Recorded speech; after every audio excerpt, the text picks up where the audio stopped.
Tere! Mina olen Eija Uus ja sa vaatad Rahvaraamatu sisuhäälingut Raamaturännak.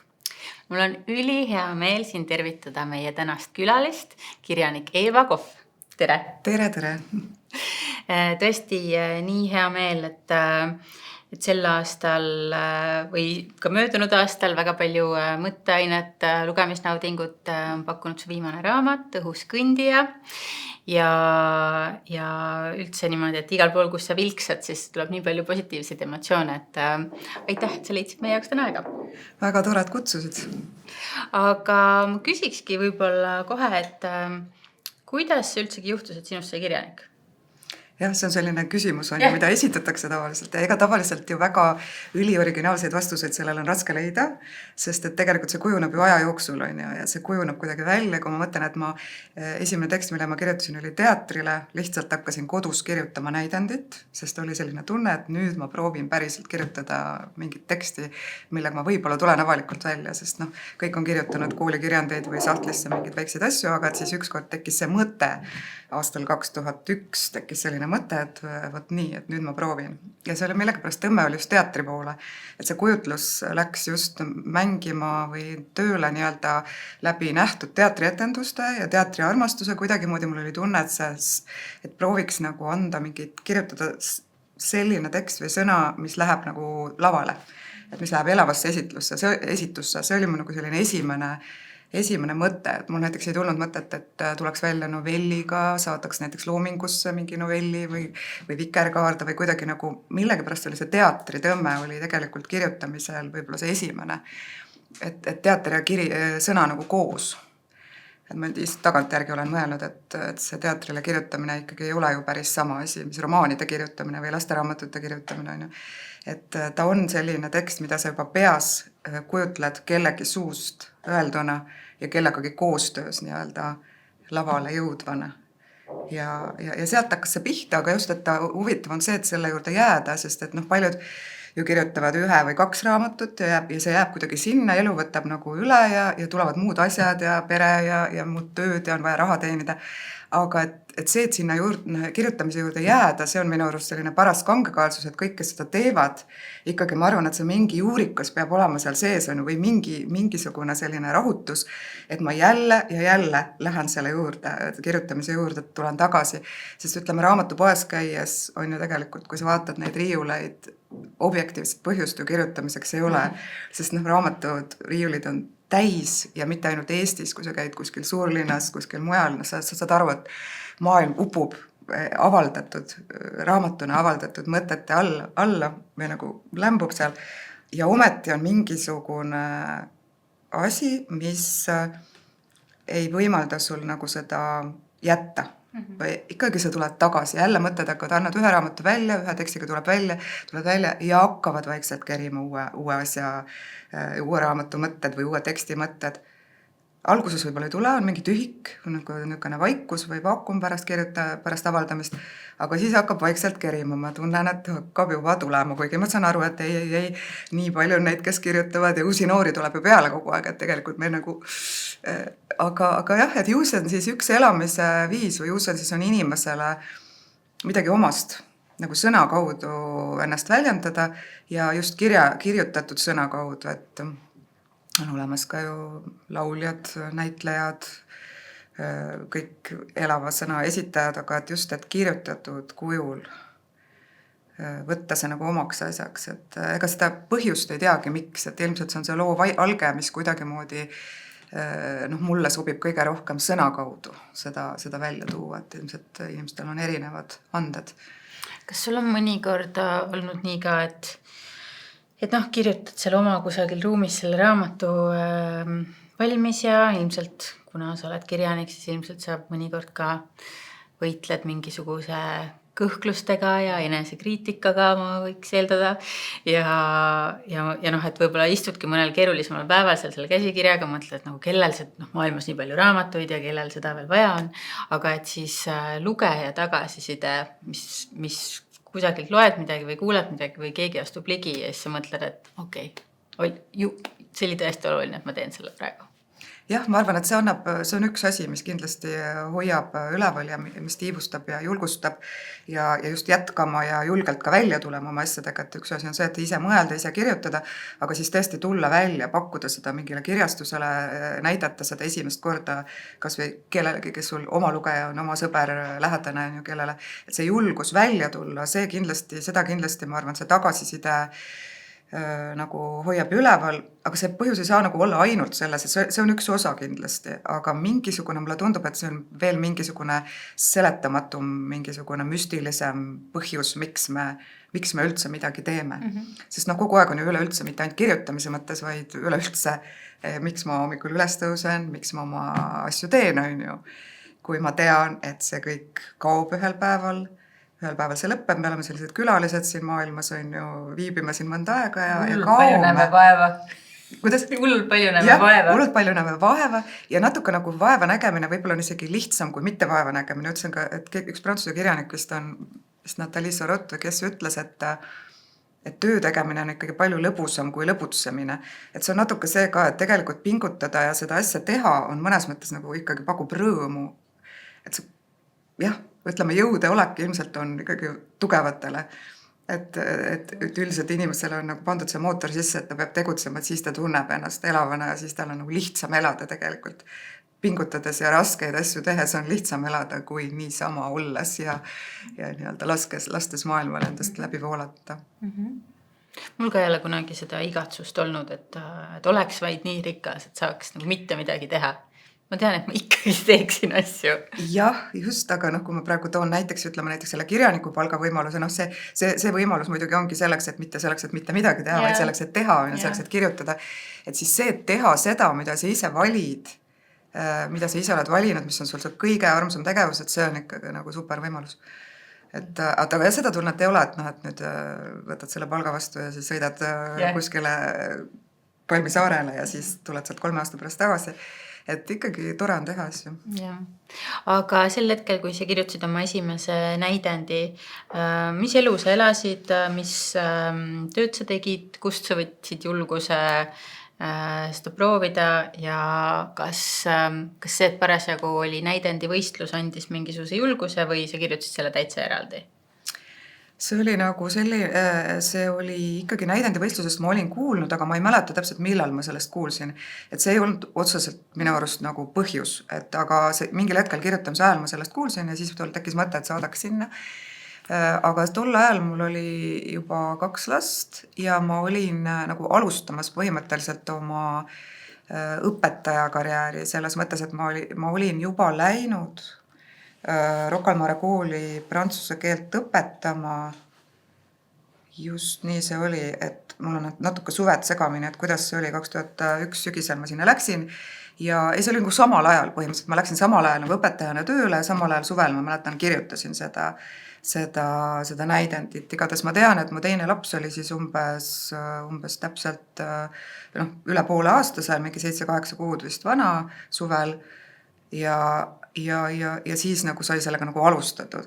Ja välja tulemiseks muidugi oli hea impulss näidendi võistlus, sest siis sa said tulla alguses ju välja anonüümselt tegelikult, et sa lihtsalt saatsid oma teksti ja see ei olnud sinu nime alt ei tulnud ja alles pärast vaadati, kes selle kirjutanud oli, kui tulemused olid käes ja niimoodi see kuidagi algas ja sealt hakkas tulema tagasiside, sul on õigus, mis sa enne küsisid, sest kui sa oleks jäänud vaikusesse, ütleme see esimene näidend on ju, et siis võib-olla oleks palju vähem olnud julgust jätkata või jõudu jätkata, sest et kuna kohe sai see näidendivõistlusel tähelepanu ja siis läks nagu lavastamisele ja pärast seda juba ma mäletan, et minuga võeti ühendust, et ma võiksin kirjutada ühe lasteraamatu nagu selle põhjal, kuigi see on üldse laste näidend, siis kuidagi nagu hakkas see energia liikuma, et minu poole hakati nagu tulema ettepanekutega ja tegelikult see tagantjärgi, praegu see tundub nagu normaalne, aga tegelikult tagantjärgi mõeldes see oli, ma arvan, üsna oluline, et ta ei jäänud vaikusesse. Et ma arvan, on palju selliseid esimesi teoseid, mis lihtsalt ei saagi ühtegi arvustust, ei saa väga tagasisidet ja siis jätkata ise omal jõul on ikkagi suurem enesekindlus peab olema ja ütleme, see on natuke teistmoodi, aga mul õnnestus saada kuidagi nagu nii-öelda ree peale või mingisse suhtlusse, mingisse energiavahetusse, teiste inimestega, et ma ainult üksi ei kirjuta oma mullis, on ju, vaid see on ka keegi reageerib siis sellele, mida ma olen teinud. Ja ongi tegelikult nii suur kaal võib-olla ühe algaja kirjutaja elus sellele, et kes üldse on seal žüriis või kes on seal siis, ma ei tea, loomingus, kes su novelli loeb, et missugune kunst teda huvitab, mis teda kõnetab, mis eelmisel nädalal eelmisel kuul on ilmunud näiteks, mis eelmine kord võitis, et ka, et seal nagu nii palju faktoreid, et tihtipeale ei olegi see, et tekst ise on kuidagi kehv, aga lihtsalt sellel žürii liikmel või sellel otsustajal sel hetkel see ei ole see õige tekst, mis teda tol hetkel puudutab. Ei, ma arvan jah, et toetajad elus ja noorel inimesel ja ükskõik nooremal või vanemal on tegelikult hästi olulised. Et on see siis mingi õpetaja, kes ütleb, et su kirjand on nagu nii hea, et tegelikult sa võiksid mõelda kirjutamise peale. Minul oli ülikoolis õppejõud Eva Toulouse, on ju, kelle puhul, kes hakkas kohe julgustama, kui nägi, kuidas ma prantsuse keeles kirjutan, siis julgustas mind ka eesti keeles kirjutama ja üldse edasi kirjutama. Või siis jah, kui näiteks loomingusse saate, noored autorid saadavad ja keegi kogenud toimetaja kirjutab või kajab vastu ja soovitab midagi ja ma arvan, et tegelikult see, et sa ei jää nagu üksi oma esimese katsetusega on hästi tähtis ja me keegi ei tea, millest võib midagi tulla, on ju, et kui esimene katsetus isegi võib-olla ei saa sellist täit tähelepanu, siis tegelikult sealt võib välja areneda suurepärane kirjanik. Ja selleks ajaks, kui sa oma esimese romaani kirjutasid, sa olid veel kirjutanud teisegi näidendi ja lasteraamatu? Jah, mul oli selleks ajaks igasuguseid asju seal kirjutatud, et ma kirjutasin, olen ju pika ajaga elust pühendanud erinevatele stsenaariumitele, et siis raadios lastesaadet Mina lood kirjutasin stsenaariumit 3 aastat ja siis teles Lastetuba 3 aastat ja need olid sellised tähtaja peale kirjutamised ja selline kirjutamise harjutamine suures osas ja ka ikkagi seotud näitlejate ja teatriga, on ju. Ja siis olid tulnud mõned lasteraamatud välja, üks noorte näidend veel, teist kolmandat, aga romaan oli selline minu jaoks täiesti uus, et see oli nagu täiesti ikkagi astumine täiesti nagu nii-öelda tundmatule alale, sest ma tajusin seda ikkagi väga teistsuguse ülesandena ja väga palju suurema ja mahukama ülesandena, kui need eelmised kirjutamised olid olnud. Ja ta oli ka, ta võttis ikkagi aega oma 4-5 aastat või ütleme aktiivset kirjutamist võib-olla 3 aastat, 3-4 aastat, et ikkagi võttis aega. Ja see oli selline uus kogemus. Ja see nagu nõudis omakorda siis nagu uut julgust nii-öelda, et nüüd pidada ennast nüüd siis niivõrd päris kirjanikuks, et kirjutada romaan ja seda ma tegin ju ka tegelikult siis romaanivõistluse kaudu, mis jälle oli selline natukene tagauksest või nagu anonüümne, et see anonüümse tagasiside saamine muidugi hästi oluline või hästi tore võimalus. Et seda mujal ei ole peale nende anonüümsete võistluste, et muidu ikkagi sa tuled raamatukaanel on sinu nimi, on juba näha, mis soost sa oled, kui vana sa oled, mida sa varem oled kirjutanud, sind guugeldatakse ja nii edasi, aga seal on lihtsalt tekst, et see oli nagu ka huvitav kogemus. Mina ka olen väga rõõmus selle üle, et Eestis on selliseid võistlusi, et ega neid ju igal pool maailmas ei ole niimoodi, et algajad kirjanikud saavad, et see ei ole ka see, et mingi lihtsalt, ma ei tea, mingi väikese maakonna kirjutajate ühing korraldab, aga et on niisugune vabariiklik ja teosed saavad tunnustatud ja tõstetud ja et ma ka alati soovitan noortel, kes, või mitte ainult noortel, aga inimestel, kes hakkavad kirjutama, et julgelt võtta osa nendest konkurssidest. Just. Aga ma ei tea, ma just eile õhtul või täna hommikul jälle lugesin üle su seda viimast romaani, mitte tervet, aga lihtsalt kuidagi praegu, kui sa rääkisid, siis mõtlesin, et sa oled nii valmis romaanikirjanik, sa oled nagu nii nagu sündinud romaanikirjanik, et siis mõelda, et sa nii kaua tegid hoopis mingeid muid asju, et lihtsalt nagu sinu romaani lugedes mul olengi, et nii, see on see, mis üks romaan peab olema ja et siis sa kirjutasid hoopis mingid stsenaariume ja tegid teisi asju, et nii huvitav, kuidas. Jah, et ma ei tea, minu jaoks romaani žanr võib-olla, et ma ei olnud nagu piisavalt küps või ma ise nagu tundsin, et see on nagu see žanr, mida ma ei oskaks või tahaks võib-olla teha 25-aastaselt, et muidugi oleks huvitav teada, et millise romaani ma oleksin kirjutanud noorena, on ju, et see oleks kindlasti hoopis üks teistsugune teos olnud ja võib-olla need on ka lahedad tegelikult, need noorte inimeste sellised, ongi noore inimese romaan, ta on nagu hoopis teistsugune, ma arvan. Aga jah, et minul see romaani žanr lihtsalt oma selle mahukuse või sellise, ta peaks olema minu jaoks selline piisavalt palju sisaldama, ütleme ka seda elukogemust või mingit nagu läbitunnetatud asja. Et kas või esimeses romaanis siis Sinine mägi, ma läksin siis selle oma vanaema lapsepõlve juurde, kuidagi mulle tundus, et ma ei oleks osanud sellest 25-aastaselt kirjutada või kas või ütleme, sinna ma tõin ju ka oma enda 90ndate aastate siis nooruse, sellest ma ei oleks saanudki siis niimoodi kirjutada, siis ma oleks saanud sellest kirjutada ainult olevikuliselt, aga siis ta kuidagi juba põimus läbi, ütleme, selle mineviku asjaga, et mulle tundub kuidagi, et ikkagi luule ja lühijutt ja ka teater või draamakirjandused, need on rohkem noortele võib-olla ligipääsetavad kui romaan. Vähemalt minule oli see niimoodi, et minul ei olnud sellist väge nagu sees, et mul ei olnud nagu millelgi toetuda või ma tunnen, et tundsin, et kui ma hakkasin selle esimest romaani kirjutama, siis ma juba tundsin, et mul on juba millelegi toetuda. Et mul on nagu kindlam pind jalge all või mul on juba nii palju kogunenud, et sealt on midagi võtta ja läbi põimida, et romaan on selline sümfoonia minu jaoks, et ta ikkagi võiks olla hästi mitmehäälne ja keelne, ta ei ole nagu ühe inimese lugu, lineaarselt kuidagi või kitsalt ühe inimese lugu, vaid kuidagi see ajastu, millest kirjutatakse ja kõik need inimeste põimuvad ja hargnevad teed võiksid seal kuidagi sees olla. Ja selleks, et seda nagu edasi anda või tajuda, mul oli selline tunne, et ma pean lihtsalt natuke vanemaks saama. Ja ma väga ei mõelnudki selle peale tegelikult, et see on nagu tagantjärgi jutt praegu, et ega ma ei arutanud seal 25-aastaselt, et kas ma võiksin romaani kirjutada või kas ma hakkaks nüüd peale. Mul ei olnudki sellist impulssi üldse. Nii et selles suhtes see on nagu tagantjärele analüüs lihtsalt praegu. See, mis sa praegu rääkisid, et võiks olla sümfoonia ja erinevad liinid ja nii edasi, et ma käin ühes raamatuklubis.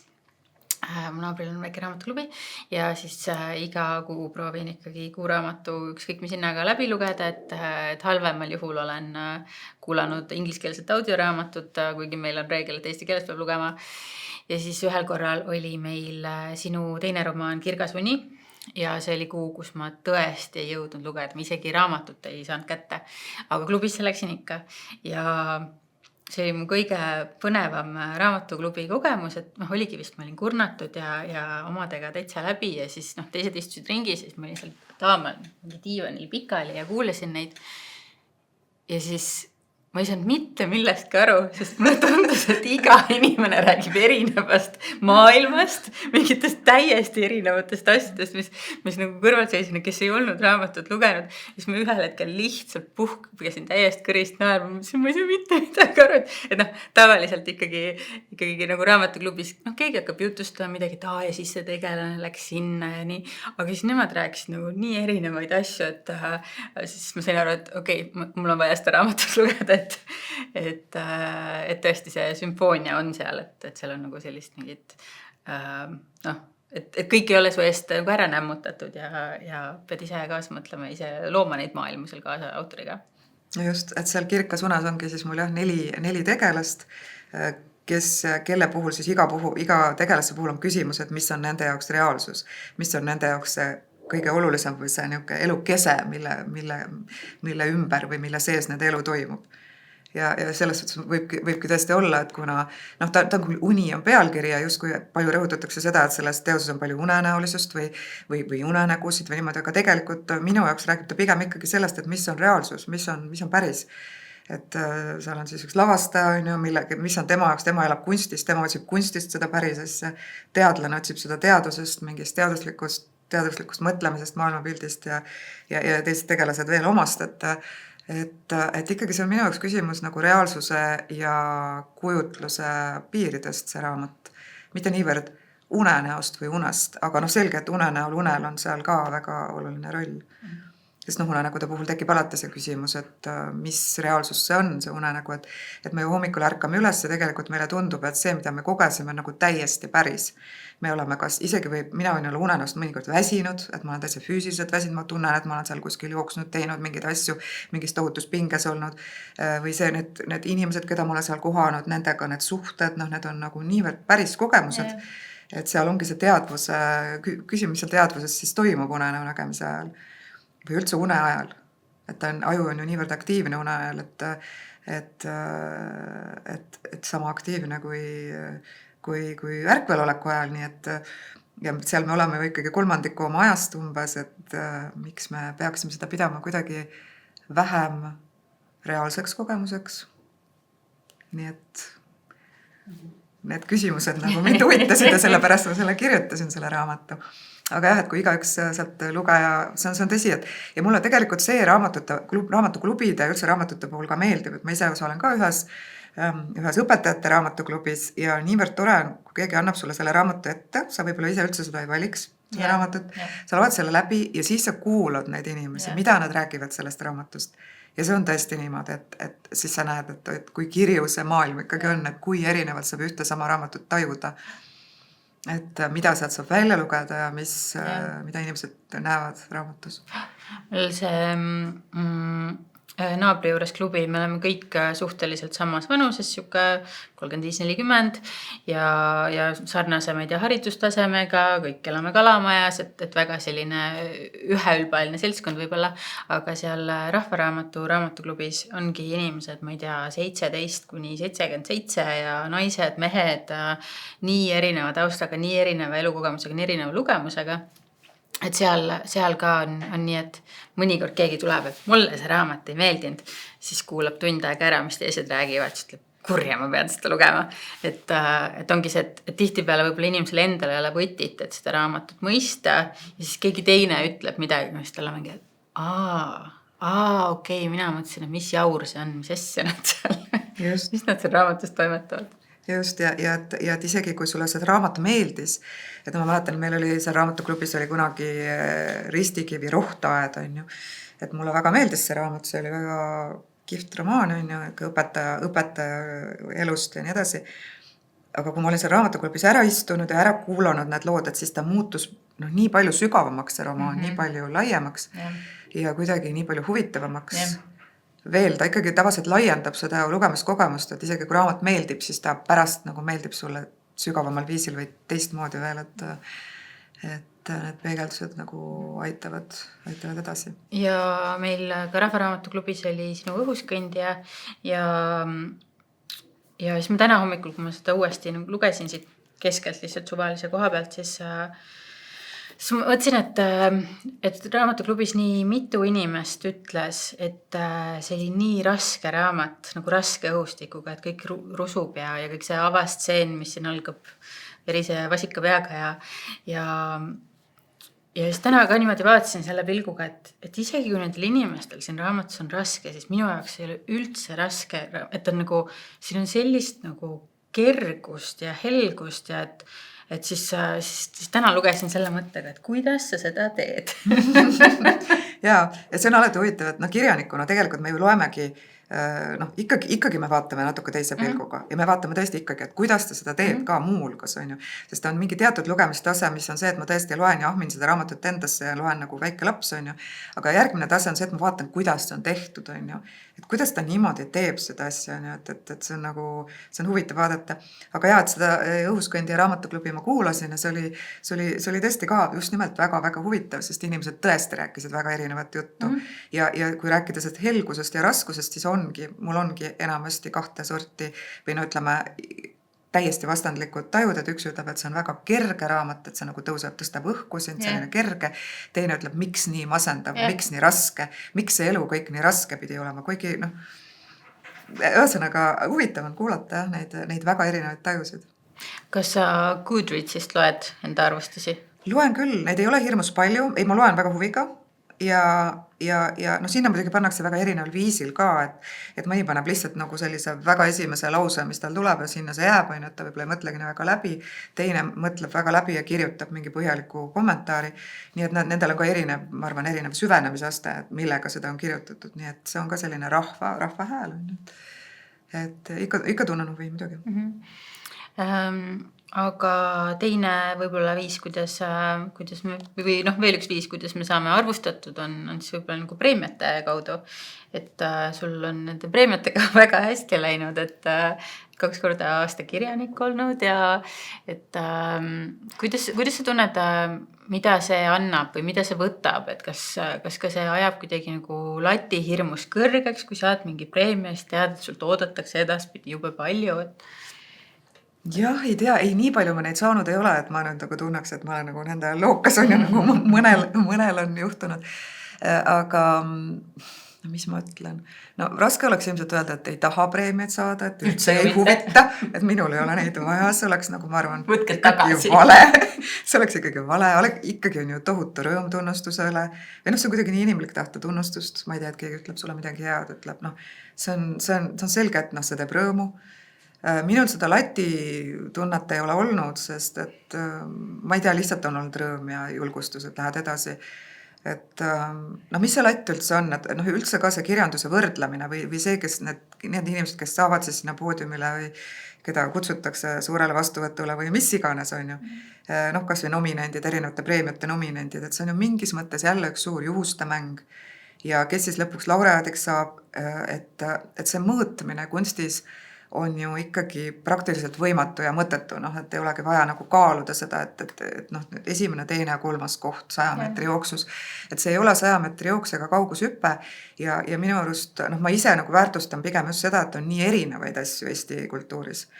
Noh, ütleme rääkides teatrist, et on olemas, noh, eile käisin vaatamas Kuningas Ubu ja samal ajal on olemas noh, Karmeliitide dialoogid teatrumis ja ütleme, on väiksed projektid, suured projektid, raamatutega täpselt samamoodi, on olemas, ma ei tea, 30 luuletusest koosnevad pisikesed luulekogud, mis võivad olla pärlid ja on olemas romaanid, mis on ju voogavad kuskile 700 lehekülje peale ja ka oma sellelt noh, meeleolult ja teemadelt ja ma ei tea, autori hääle poolest on niivõrd erinevad. Ja kuidagi mulle just meeldib, et Eesti kultuuris praegu on ikkagi nii erinevaid asju. Ja kuidas sa neid nüüd mõõdad, et ütled, et sina oled nominent ja sina ei ole, sina oled laureaat ja sina ei ole, et tegelikult ma arvan, et sa alati, ütleme, sa rõõmustad küll väga, kui sa ise selle preemia saad, oled jube rõõmus ja ikkagi tõstab õhku sind nagu õhuskõndija on ju, mingiks ajaks, aga siis sa saad, noh ikkagi järgmisel hetkel sa saad ju aru, et see on suhteline. Et see oli sinu žürii lihtsalt. Sellele žüriile sa meeldisid ja järgmisele 3 inimesele, järgmised 3 inimest ei oleks valinud võib-olla isegi sind nominetiks. Nii et midagi objektiivset siin ei ole, et see on selline häältekoor ja samas on selge, et kui sa ikkagi kunagi mingit tunnustust ei saa, et siis ma kujutan ette, et ikkagi on raske inimesel, kes muudkui kirjutab ja teeb ja loob ja teeb ja võtta ei saa kunagi selleks, isegi mitte nominentiks rääkimata laureaadist on ju. Ja samal ajal tal võib oma lugejaskond olemas olla, ta teeb häid asju ja ta jätkabki niimoodi, et noh. Nii et see on noh, nii ja naa, et tõesti igav ja ümmargune jutt, mis ma räägin, aga et pigem see paljusus on lahe. Yeah. Et ikkagi kõik need asjad ilmuvad ja muidugi ei jõua kõigest ju osa saada, et kõiki Eestis ilmunud raamatuid ei jõua läbi lugeda, isegi Eesti autorite omasid rääkimata tõlgetest või maailmas ilmunud raamatutest, aga noh, nii palju, kui ma lugenud olen viimased aastad, noh, olen ikkagi püüdnud lugeda asjad, mis mind huvitavad läbi, siis mul on nagu rõõm tegelikult, et minu arust Eesti kirjandus on väga huvitav, täitsa huvitav kirjandus kohe ja väga heal tasemel. Ma kuidagi moodi ei alahindaks või ütleks, et noh, maailmas, Euroopas, mujal kirjutatakse paremini kui Eestis. Minu arust kirjutatakse Eestis täiesti tippteoseid, lihtsalt nad ei pruugi alati jõuda tõlgeteni. Ja kuna meil on väike keelekultuur, siis meil see võibki jääda meie kultuuri teemaks ja asjaks, aga kas see vähendab tema väärtust, ma arvan, et mitte. Isegi kui lugejaid on, võib-olla tõesti ongi sellel noh, 2000 lugejat, aga need 2000 lugejat saavad noh, tõelise elamuse. Aga no selge on see, et väikeste suurte kultuuride erinevus on suur nii kirjanduses kui teatris, ütleme, kui me mõtleme oma filmide peale, filminäitlejate või näitlejate peale, kes on meil sellisel tasemel, kes võiksid olla üle maailma tuntud ja kuulsad, et nad ei jää kuidagi moodi alla suurtele filmistaaridele, aga nad on siin kohal, tegutsevad siin kohalikul väljal oma kõrge tasemega ja meie tunneme nendest rõõmu. Absoluutselt. Ja ma kuidagi tunnen, et mul on ka võtnud võib-olla aega, et jõuda nagu selle imetluseni, et nooremana tundus, et noh, kui ei lähe nagu kohe üle kogu maailma, et nagu mis mõtet üldse sellel tööl on. Ja täna on see, et nii tore, et need 500 inimest on lugenud mu raamatut. Või nendele 10 meeldis. No just, täpselt. Sest peab ju olema väikseid kultuuri ja suuri kultuure. Me ei saa olla kõik ühtemoodi suured arvuliselt. et meil ei ole võimalik, et kõik on meil Ameerika Ühendriigid, USA-d ja mis iganes Saksamaad. Et see, loomulikult see muudab kirjaniku elu palju, kui rääkida materiaalsest poolest, siis ikkagi Prantsusmaal edukas ja hästi müüv kirjanik olemine, ütleme, seal on ka nagu natuke asjad muutunud, mulle on räägitud, aga siiski on võimalik ikkagi sellest nagu elada, et see on natukene teistmoodi, kui sa oled suures kultuuris. Sa lihtsalt siit sattunud sinna kirjutama, kuidas me satume, et me oleme sattunud elama eestlastena ja eesti kirjanikena. Saame õitseda seal, kuhu meid on külvatud. Just, täpselt. Aga kas sa praegu tegeled mingi teose kallal? Jah, ma hakkasin pärast nüüd romaani õhus kõndijat natukene siin puhkasin ja kogusin mõtteid, aga üldiselt kuidagi jõudsin sellise asja juurde nagu lühivorm. Ja nagu lühiproosa ja ei oskagi ise täpselt neid nimetada, kuna novell on nagu väga kindlate omadustega, peaks justkui olema puändiga lõpus ja mingisuguse, ma ei tea täpselt, kuidas see definitsioon on, aga novellideks ei nimetaks, aga nimetaks jah lühiproosaks, päris miniatuurid ka ei ole. Nii et ma olen selles mõttes ei oskagi nendele tekstidele nime anda, aga jah, ma katsetasin või olen neid kirjutamas nii-öelda, mõnikümmend on mul neid olemas ja kirjutan neid veel juurde. Et huvitav on, et mulle tundub, et jah, vist tuleb sellest üks lühiproosa kogumik sügisel. Aga millised su päevad välja näevad, et kas sa peale kirjutamise elad muud elu ka või ainult kirjutad või teed peale kirjutamise mis tööd või et kas sul on mingisugune kirjutamisrutiin, millal sa kirjutad, on sul mingi väga piiratud aeg, millal sa üldse saad kirjutada või kuidas selle praktilise poolega? No see on kõik kogu aeg muutumises, nagu ikka, et nagu sa küsid, et kas sa elad muud elu ka, et ikka jah, muud elu on ka, tuleb paratamatult elada, aga et see on ikkagi väga erinev olnud aastakümnete jooksul, et kui, ma ütlen, et kui ma kirjutasin esimest näidendist, siis oli 2 last ja väiksem neist oli mingi 7-kuune, et see oli nagu üks aeg, täiesti teistsugune aeg ja väga suur osa sellest kirjaniku eluajast ongi olnud selline, et ma kirjutan siis, kui ma saan. Et siis, kui mul on lihtsalt võimalik üldse leida selleks aega ja ma püüan kogu aeg võidelda nagu selle oma aja eest, võitlus on käinud kogu aeg, et kas ma ikka nüüd saan täna ja et kuidas on ja või jookseb mingi lapse haigus peale näiteks ja sa või muu asi, mingi tore asi jookseb peale, mis nagu vajab ka elamist on ja et see ei pea alati negatiivne, see võib ka olla niimoodi, et sul on sünnipäevad järjest kõigil lastel või peres või et sa lihtsalt ei saa või mingi reis. Nii et ma nagu peamiselt suurem osa sellest ajast on kogu aeg olnud selline võitlus kirjutamise aja eest, et kogu aeg nagu võitled selle eest. Ja siis selles mõttes võib-olla see viimased 3 aastat kirjanikupalgal oli nagu teistmoodi, sellepärast, et siis ma tõesti nagu sain aru, et ongi niimoodi, et tõused hommikul üles, sa saad teada, et sul on haigekassa, sul on ikkagi iga kuu kukub väikene palk, on ju, ja ainult selle eest, et sa võidki kirjutada, on ju.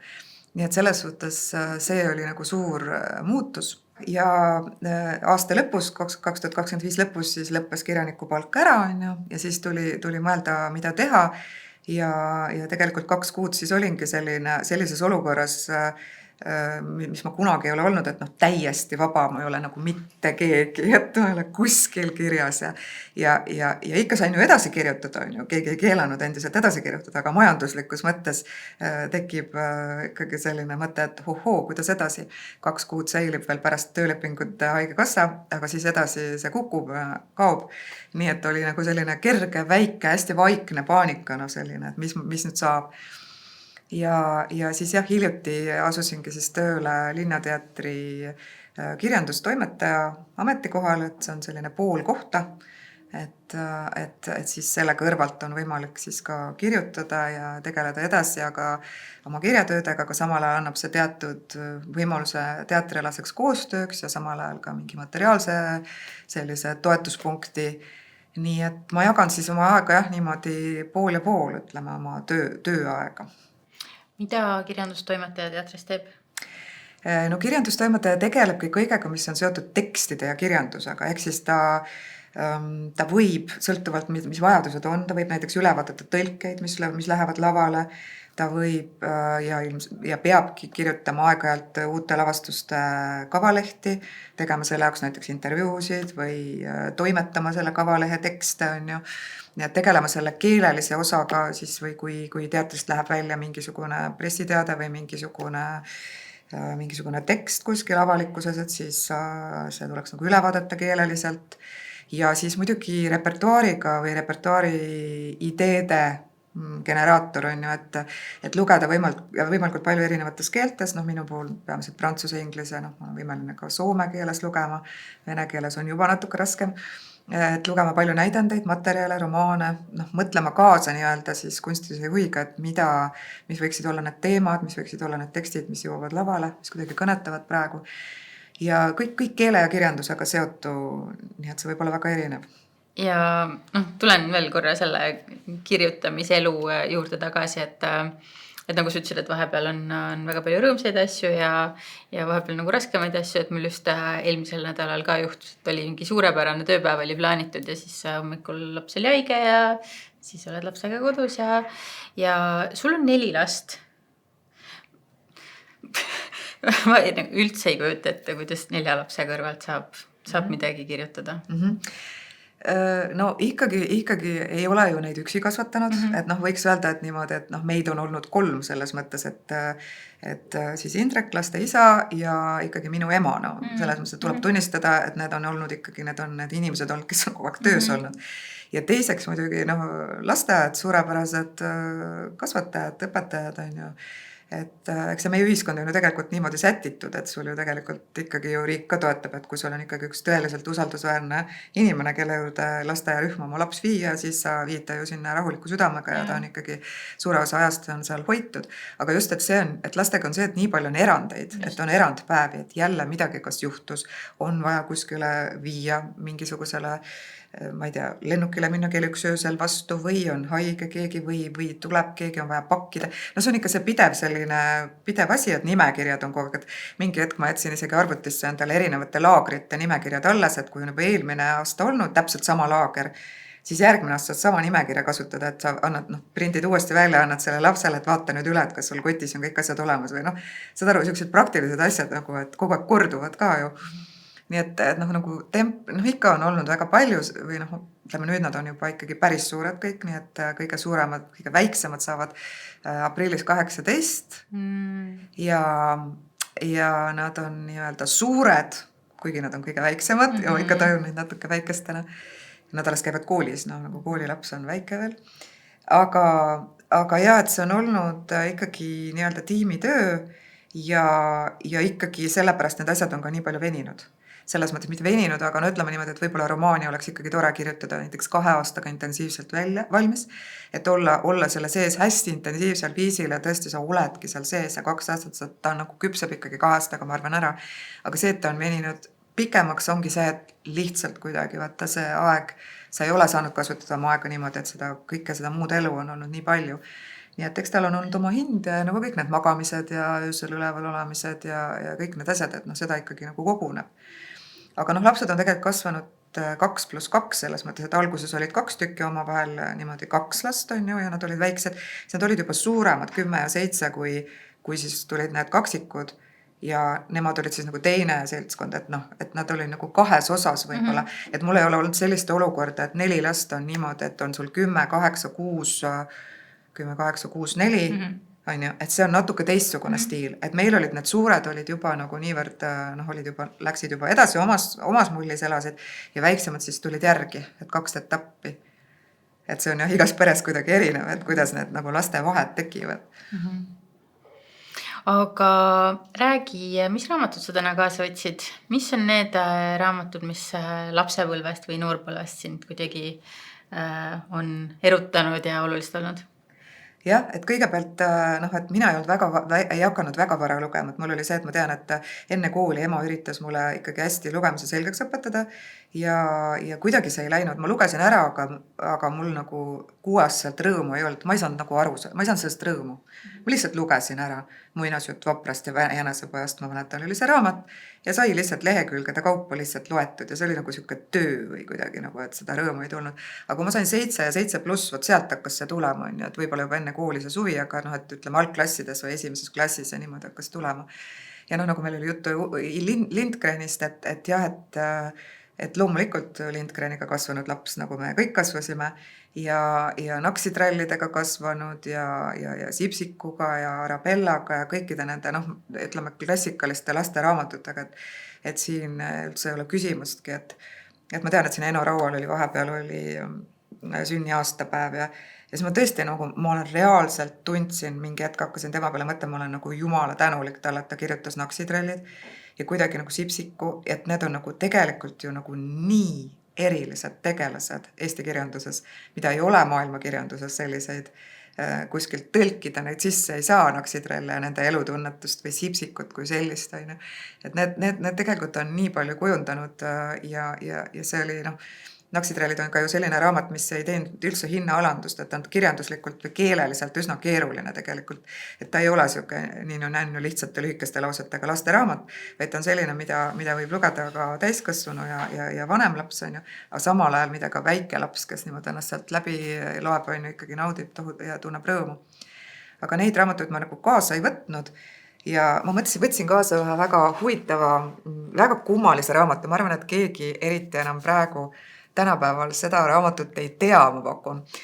See on Mihkel Muti raamat Französisch. Kas sina oskad saksa keelt? Natuke, oskad sa seda ilusti hääldada? Sa ütlesid väga ilusti. Ma ei oska seda üldse öelda, sest ma saksa keelt ei oska. Just. Ja see on väga huvitav. Tähendab, mis selle raamatuga on, et mul oli ta nagu meelde jäänud ja mõtlesin, miks ta mul meeles on, et veider raamat, mul oli meeles, et on veider ja ma tahtsin teada, et miks ta mulle meelde on jäänud niimoodi, nagu mõni raamat lihtsalt jääb meelde. Ja siis ma läksin raamatukoisse ja ostsin selle endale paar nädalat tagasi umbes ja lugesin selle uuesti läbi. Ja siis sain aru küll, miks ta mulle meeldis ja mis selles erilist on. Ma ei hakka seda ümber jutustama, siin tegelikult on juttu, kui öelda ühe lausega, siis on juttu ühest poisist, kellest vanemad ootavad väga palju ja saadavad koolikatsetele. Ja need koolikatsed on ilmselgelt siis kunagine 7. keskkool, praegune tikk ja siis lapse ema saab teada, et kellegi sõbranna käest kuuleb, et kui sa oskad seda sõna hääldada, siis sa saad sinna kindlasti sisse. Aga nad keegi ei oska seda hääldada, vanemad ka ei oska ja poiss läheb kuskile mingi naabrionu juurde, kellest on kuulda olnud, et ta on õpetaja ja siis see õpetab talle selle hääldamise. Ja ta teab, et see on see võlusõna ja ta lähebki siis katsetele selle sõnaga. Tegelikult kogu see raamat käib selle sõna ümber ja selles mõttes on see hästi originaalne raamat, et ta pöörleb, tegelikult tiirleb ümber selle sõna. Üks sõna on selle raamatus keskne. Ja ma rohkem ei jutusta, nii et on tõesti, ja ta on tegelikult ka tänapäevane, sellepärast, et koolikatsed ja selline püüd olla nagu hästi tubli ja vanemad ootavad, et äkki me laps saab sisse. See on nagu tegelikult ju väga tänapäevane teema, et see on nagu tegelikult kirjutatud 81. aastal. Ja minu endaga juhtus ka seesama asi, et ma käisin selles koolis katsetel 7. keskkoolis ja ma ei saanud sinna sisse, nii et ma arvan, et natuke võib-olla see raamat puudutas mind ka sellepärast, et ma olen sama asja läbi teinud. Ja siis veel teine, mis mind pani mõtlema selle raamatu puhul, et see tähendab ju prantsuse keel, see Französisch. Ja ma läksin ju õppima prantsuse keelt ja kirjandust ülikooli, siis ma mõtlesin selle välja, et võib-olla see oli mingi omamoodi selline alateadluse mäng, et mulle jäi see raamat meelde ja siis ma läksin seda õppima. Aga laste raamatute puhul alati on olulised need pildid ka, mis jäävad on ju meelde, et siin on näiteks, kui ma toon ühe näite selline nii head värvid, selline pilt on ju, kus siis nad elavad kuskil paneelmajad, umbes Õismäel või kuskil, kus minagi elasin, on ju paneelmajade vahel, siin on naabritüdruk dressides selle üks rikas pere ja dressides isa, kes siis klopib hästi uhket vaipa ja dogi oli neil. Nii et selline kõik see olustik, see nõukogude aegne olustik tuleb ka siit välja ja need klassivahed, et kes oli ikkagi nagu, kellel ikkagi oli see nahktiiv on ja kellel ei olnud on ja kellel oli suur vaip ja uhke koer. Vaesemad ja rikkamad pered olid siis ka, kuigi siis oli võib-olla need vahed veel võib-olla veidi väiksemad kui praegu. Nii et need pildid jäid ka meelde. Nii et see on üks lihtsalt selline raamat, mis on näide sellest, kuidas raamat võib jääda 40 aastaks, 45 aastaks meelde ja sa ei tea, miks ta sul meeles on, miks ta ei unune. Et noh, selline kogemus. Ja siis ma võtsin kaasa ka ühe kapsaks loodud, vot selle ma võtsin sellepärast kaasa, et see on nagu just puhas selline noorte, ütleme selline raamat, mida ma nautisin kõige rohkem seal 12, 13, 14 aastaselt. See on siis kolm noorte romaani on selle kaante vahel, Silvia Truu on autor ja Peidus pool on siis üks nendest romaanidest ja siin on 2 tükki veel siin vahel samade tegelastega, selline nagu sarjakas nii-öelda. Sina ei tea sellest raamatust, on ju. Et ta on, noh, minul ta oli täielik siuke, noh, ma võtsin ta ikka jälle kätte, et ta on nagu katki ka, nii et ta on välja antud 81, ma arvan, et mina hakkasin teda veidi hiljem lugema, et noh, võib-olla seal, no ikkagi juba algklasside lõpus, kui hakkavad juba need noorte teemad natukene huvitama rohkem. No siukene minu arust nii hästi kirjutatud noortekas, nii sügav, nii olulised teemad on siin sees ja samal ajal on tegemist nõukogude kirjandusega on ju ikkagi siiski on ju. Noored lähevad suvel tehasesse tööle kommivabrikusse ja noh, siin on need nõukogude elu elemendid ka täiesti sees, aga minu arust kirjanduslikult nagu suurepärane. Silvia Truu. Ja siis üks võib-olla minu 20. eluaastate või umbes selles kandis kõige olulisem luulekogu, et seda ma lugesin üle ja üle, Doris Kareva Armuaeg. Ja see on siis selline valikkogu või selline suurem koondkogu ja ka vaatasin seda Doris Kareva pilti siin, et kui ilus ta on ja mõtlesin, et selline müstiline poetessi kuju ja noh, küll ma siit kirjutasin endale luuletusi välja ja lugesin neid üle ja üle, nii et ma ütleks, et see on tõesti nagu ka niimoodi kapsaks loetud selles mõttes luulekoguna. Et need on võib-olla sellised need näited, mis ma teen nagu lapsepõlvest ja noorusest on ju. Ja edasi tulevad juba praegused lugemised, et võib-olla tahad midagi täpsemalt küsida või räägin ise edasi. Võid hüpata nende juurde, et mis raamatud on sulle korda läinud ja miks?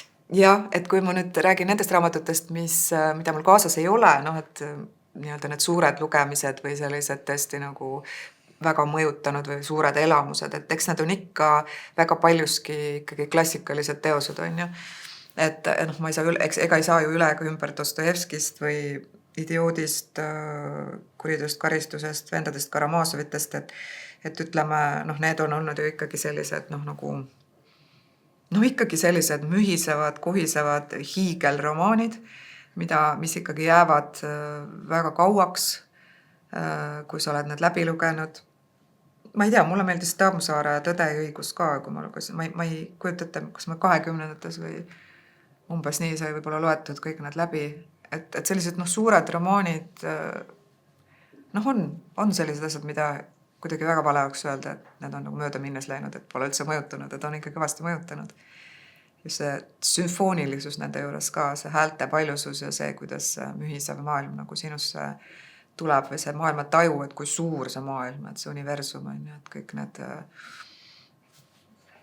ristipoikki, kõik need vektorid, mis üksteist läbivad, ei oska seda, see ongi selline kogemus, et minu arust seda peab nagu saama lihtsalt, et raske on kirjeldada ühe suure romaani lugemise kogemust, et see peab lihtsalt sul olema või sa pead minema esimesest sõnast viimase sõnani ja siis tekib see tervik. Aga ma võtsin kaasa natukene võib-olla teistsugused asjad või erilisemad, et mis mitte erilisem on vale sõna, aga võib-olla žanriliselt nagu erinevad, et mitte klassikalised romaanid, et mis on mõjutanud, mis on meeldinud ja mis on olnud võib-olla üllatav ka, et on meeldinud, et üks selline raamat nagu Emile Cioran'i Sündimise ebaõnnest, see on siis selline, mis koosneb põhimõtteliselt aforismidest, nii et ta on aforismi raamat. Ja nagu pealkiri ütleb sündimise ebaõnnest on ju, et tegemist on väga musta, sünge, pessimistliku vaatega maailmale, mis samal ajal on puhastav ja vabastav minu jaoks. Et ta on selline asi, et kui sa need kõige hullemad asjad nagu läbi räägid, et siis sa oled neist kuidagi vaba või et sa ei väldi neid, et sa tead, need kõige süngemad asjad on nagu välja öeldud, läbi mõeldud ja siis sa võid nagu edasi minna, sa oled nagu puhastunud. Et minule see raamat mõjus puhastavalt. Ja tegemist on siis Rumeenia päritolu autoriga, kes on siis filosoof, kellel on ka teisi teoseid, filosoofilisi. Selle on tõlkinud Tõnu Õnnepalu, ta on kirjutanud ka siia saatesõna. Ja see on siis prantsuse keeles, ta siis oli eksiilis, elas Prantsusmaal ja see on siis rumeenlase prantsuse keeles kirjutatud raamat Aforismid. Täiesti, mitte et ma oleks mingi suur aforismi lugeja, aga just see raamat on mulle nagu jäänud meelde, et võt see on see, mida tahaks üle lugeda aeg-ajalt. Et võtta jälle ja lihtsalt niimoodi siit-sealt lugeda neid mõtteid. Nii, siis see järgmine raamat on jälle teisest žanrist, et see on nüüd nii-öelda mitte ilukirjanduslik raamat. See on siis Henry Marshi Ära tee kahju. Ja alapealkirjaga siis Lood elust, surmast ja ajukirurgiast. Siin on siis tegemist Briti kirurgiga, kellel minu teada ma jõudnud üle vaadata, aga on ka humanitaarne haridus seal all, et ta on vist alguses õppinud filosoofiat, kirjandust ja siis meditsiini. Ja siit võib-olla siis ka aru saada, miks ta nii hästi kirjutab, et ta on igati ka humanitaarselt väga võimekas inimene. Tema käis kunagi ka festivalil Head read esinemas ja rääkimas. See on mind üsnagi vapustanud, kui saab öelda üsnagi vapustanud, mind vapustanud raamat, kus ta siis põhimõtteliselt on tegemist nagu põnevus raamatuga, sellepärast et siin on peatükke, ma ei oska öelda, umbes 10 peatükki ja igas peatükis ta siis räägib ühest juhtumist, ühest ajukirurgia juhtumist. Ja sa ei tea kunagi, kas patsient ellu on. Just, ja ma ei tea, kuidas see lõpeb, aga see, kuidas ta seda kirjeldab, seda, mis toimub temas endas, sest ajukirurgia põhiküsimus on see, et kas opereerida või mitte, sellepärast et pealkirjal on küll Ära tee kahju, aga praktiliselt iga ajuoperatsioon, ükskõik kui hästi sa selle teed, võib lõppeda patsiendi invaliidistumise või surmaga. Nii et Ära tee kahju ja just see alandlikkus, teema on siin, keskne teema on ka see, et kirurgi alandlikkus, et kas ma tahan olla suur kirurg, kes igal juhul mina opereerin, mina ei jäta seda inimest opereerimata, see olen mina, ma olen kõva kirurg, või ma ütlen ühel hetkel, et ma loobun, et ma ei ole jumal, et ma ei saa siin midagi teha, ma loobun ja annan nii-öelda ära selle jämeda otsa enda käest.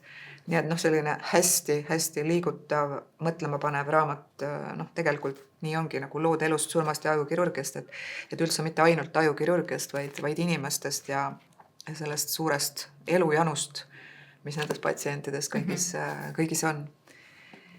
Nii et hea värske soovit. Tõeline elamus, ma ei tea enam, kas see on praegu raamatupoes olemas, aga raamatukogus igal juhul on. Ja Max Blecher, Valgustatud urg. See on nüüd selline ka nagu otsapidi meditsiiniga seotud, sellepärast, et tegemist on taaskord Rumeenia kirjanikuga, kes tegelikult läks meditsiini õppima, aga jäi kohe haigestus ise luu tuberkuloosi ja tegelikult kõik oma 10 kirjaniku aastat veetis pikali.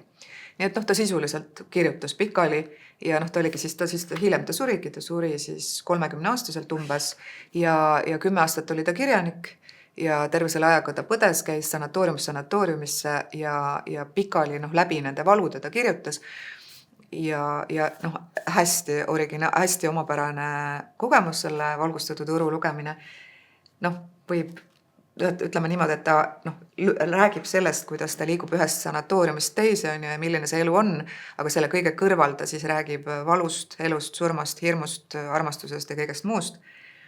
Ja kui nüüd lihtsalt tuua eriti selline värvikas näide võib-olla siis raamat, mille tegevus lõpeb hobuse kolba sees, on suhteliselt originaalne, et see viimane stseen ongi hobuse, seal on üks hobuse korjus, mis on hästi ilus puhtaks pestud, selline valge kolp ja seal sees nagu kujutluslikult lõpeb see raamat. Aga see ei peaks kuidagi hirmutama, see tundub võib-olla väga, väga veider, aga raamat ise on täiesti loetav ja just see valu teema, et kuidas on võimalik valu oma ajus kõrvale panna. Ma olen ise seda ükskord ka tajunud, kui ma pidin hambavaluga esinema. Mul oli üks tarkushammas välja tõmmatud ja meeletu valu, sinna tekkis põletik ja samal ajal oli esinemine siis Rahvusraamatukogus seal Narva maanteel selles asendusmajas ja siis ma sain sellest aru, et see Blecheri raamat, et sa asetad nagu 2 reaalsust eraldi. Et sa tajudki, et valutab, räigelt hammas valutab ja samal ajal sa esined nagu selles mõttes, et 2 eraldi reaalsust mingis mõttes.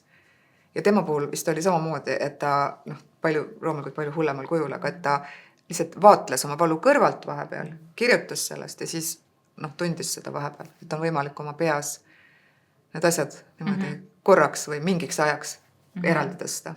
Võib-olla mitte iga valuga ei ole see võimalik. Ma ei ütle seda, et see on iga valuga võimalik, aga tema valudega oli see nagu võimalik ja siis selle minu hambavaluga ka. Ühesõnaga sellised teemad. Mind ka väga huvitavad nagu raamatud, mis tegelevad ka sellise meditsiiniteemadega ja just ka nagu mitmed arstide kirjutatud raamatud. Aga sellega, mis just rääkisid, mul tuli meelde, et mulle psühholoog kunagi ütles, et mul ka väga palju kroonilist valu, aga et kui sa pead minema näiteks esinemisele ja on hirmus olla, et siis leia enda kehas üks koht, kus sul ei ole valus, et siis mul oli see kusagil mingi siin õla taga ja et tee sinna endale pesa ja siis ole seal pesa sees ja et nagu, et ma ei tea, et kui valu on siin, siis sina oled siin ja nagu selle koha pealt teed ära selle, et täpselt, et see inimaju on ikkagi väga võimekas teatud olukordades, kus tal on vaja, siis ta suudab seda teha, et ta läheb sinna pessa ja ongi seal, siis ta lihtsalt kuidagi vaatleb seda muud valu natuke nagu kõrvalt sellel hetkel. See on mingi tahtlik dissotsiatsioon. Just. Ei, see inimaju on selline pool uurimata ala veel, et ei tea üldse, mis seal toimub. Midagi teame, aga kaugeltki mitte kõike. Mis sul veel on? Ja viimased 3 raamatut ma liiga pikalt, tegelikult raamatud ongi, sa võid ju lõputult, sa võid kogu oma raamatukogu siia kohale tuua ja rääkida lõputult, et midagi peab valima. Et selline raamat, et see Giuseppe Tomasi di Lampedusa Gepard, mul eluaeg seisnud raamaturiiulis, mu koduraamaturiiulis, kui ma laps olin, aga teisel kujul siis vana väljaanne. Ja ma kogu aeg teadsin, et on mingi gepard, et ma kunagi ei lugenud, aga lihtsalt oli siuke raamatu selg. Ja siis, kuna tegemist on ajaloolise teosega, et 19. sajandi Sitsiilia, siis üks minu lastest tunneb väga huvi ajaloo vastu ja ma kinkisin talle selle raamatu, vaatasin, et uus väljaanne Gepardist ja kinkisin Sandrile selle. Ja Sander luges selle läbi ja ütles, et emme, et seda sa peaks lugema, see on väga erilises stiilis raamat. Nii et nagu tuli nagu läbi minu lapsepõlvekodu, siis luges seda mu laps ja ta soovitas mulle seda raamatut, et see võiks sulle meeldida, see on siuke väga erilise stiiliga raamat. Niimoodi ta ütles. Ma ütlesin, et olgu, ma tõesti väga huvitav soovitus ja loen. Ja see on siis itaalia keeles tõlkinud Aleksander Kurtna. See raamat ise on kirjutatud 50-ndatel on ju. Või on 60-ndatel. Minust on see 50-ndate teos Lampedusa ja tõesti ma sain aru, mida ta mõtles. Nii et lugege see tõlge ja see, millest see räägib üldse, on selline maailmade kaduv maailm, ühe aristokraadi kaduv maailm. Et see oli muljetavaldav. Nii et tore oli saada üks soovitus oma lapselt. Nii et andke lastele raamatuid lugeda ja siis nad soovitavad teile häid raamatuid. Ja eelviimane, mis mul on siin kaasas, on lihtsalt üks üllatus täiesti, sellepärast, et see raamat on siis Jaapani kirjandus Soseki Natsume, ei oska seda õigesti hääldada, aga umbes nii, Natsume raamat Süda.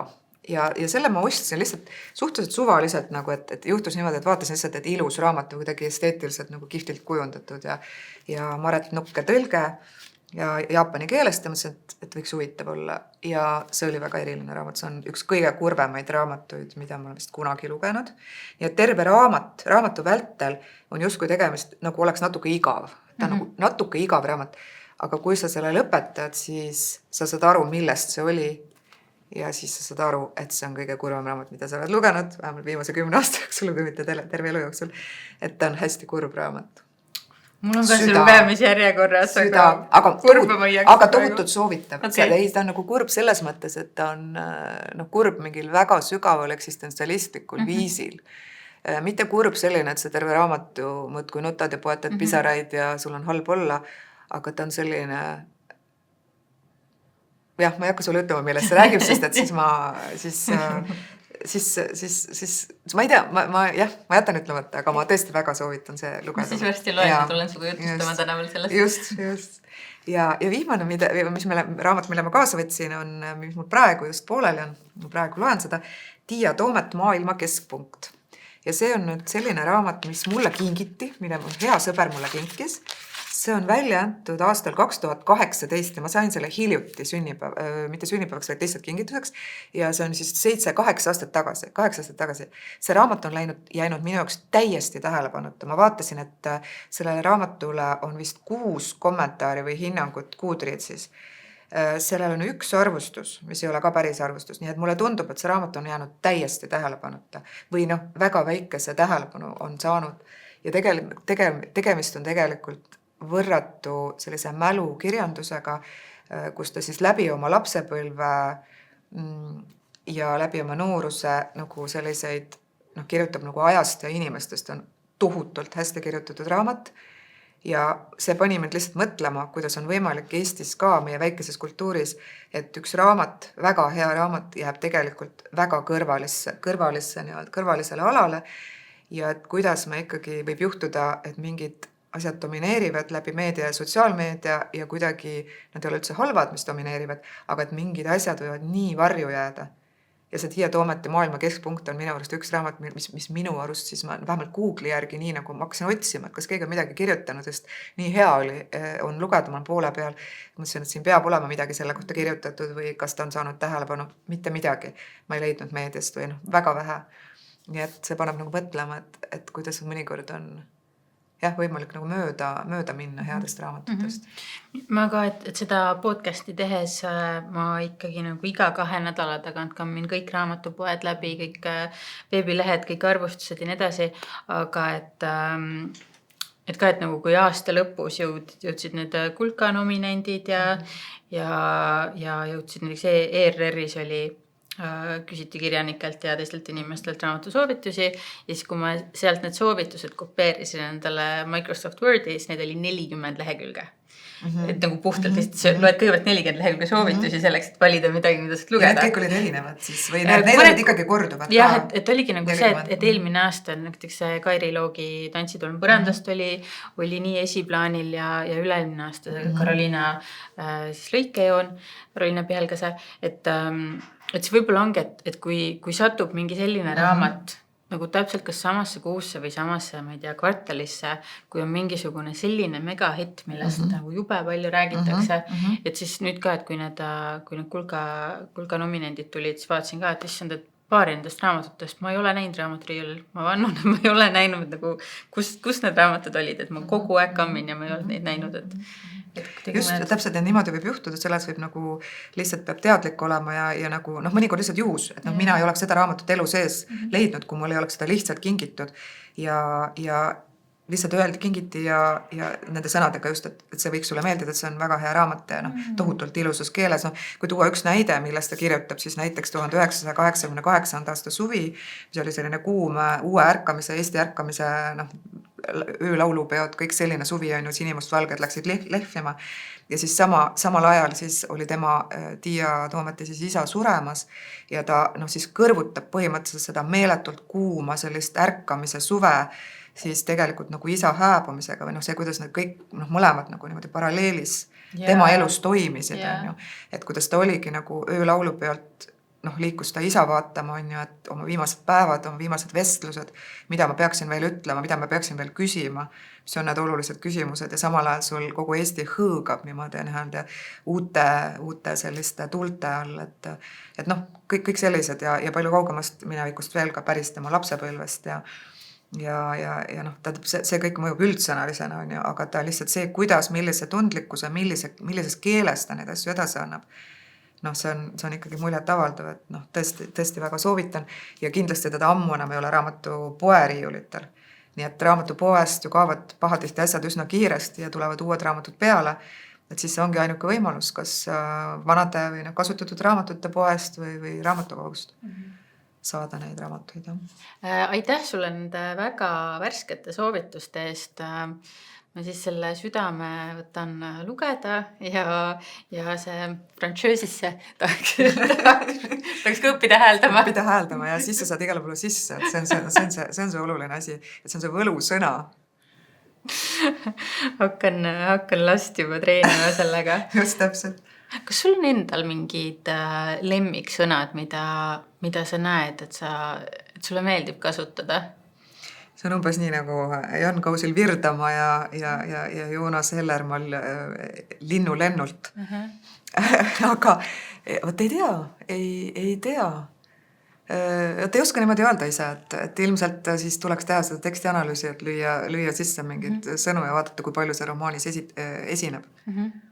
Ma nüüd sattusin, pea oli hästi väsinud ja ei jaksanud üldse väärtkirjandust lugeda ja siis kuulasin Amazonist mingeid tasuta audioraamatuid ja siis kuulasin ühte autorit mitu raamatut järjest ja siis tal oli sõna, nagu ingliskeelne sõna naerma purskamise kohta, mida ma polnud kunagi varem kohanud ja kuna see oli minu jaoks uus sõna, siis kohe märkasin seda ja mingi jätsin meelde ja mõtestasin ja siis raamatute peale tal tegelased nagu jälle purskavad nagu kuidagi nagu käkerdades naerma või nagu mingi kähistades, nagu nii edasi ja siis ongi, et see jäi mulle nii silma või kõrva, et see üks tegelane siis nagu tegelase järel kõik kuidagi naeravad seal.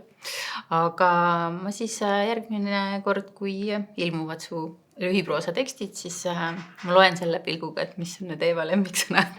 Täpselt, siis seda võib teha analüüsi. Ise ei oska ennast niimoodi selles mõttes vaadata, või temaatiliselt kindlasti mingid asjad, mis tulevad, aga just, et sõna, mis oleks korduv sõna, seda peab vaatama kõrvalt pilk. Aitäh sulle, Eeva! Aitäh kutsumast! Ja paluks, et sa äkki loed natukene meil ette väikese stiilinäite siis õhuskõndijast.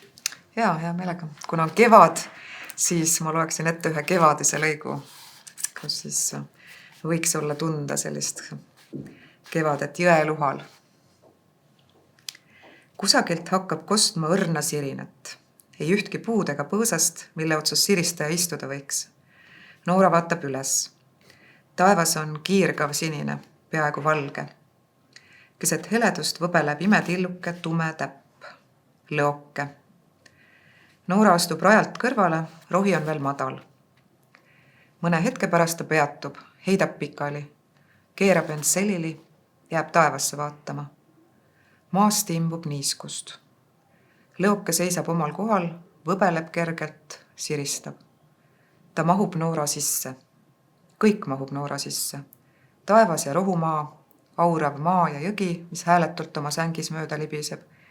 Helkivad jõekalad madalas vetikate vahel, toomingad, aruheinad ja kassikäpad, lõhenevate tüvedega pajud eemal jalgtee ääres, linnud taevas, hiirekõrvus okstes, otse luhale punutud pesades, Noora peas, kõhus, rinnal, kudistamas, kluugutamas, lõõritamas kevadest, nokad pärani lahti, suled kohevil, küünised pihikuriidesse torgatud.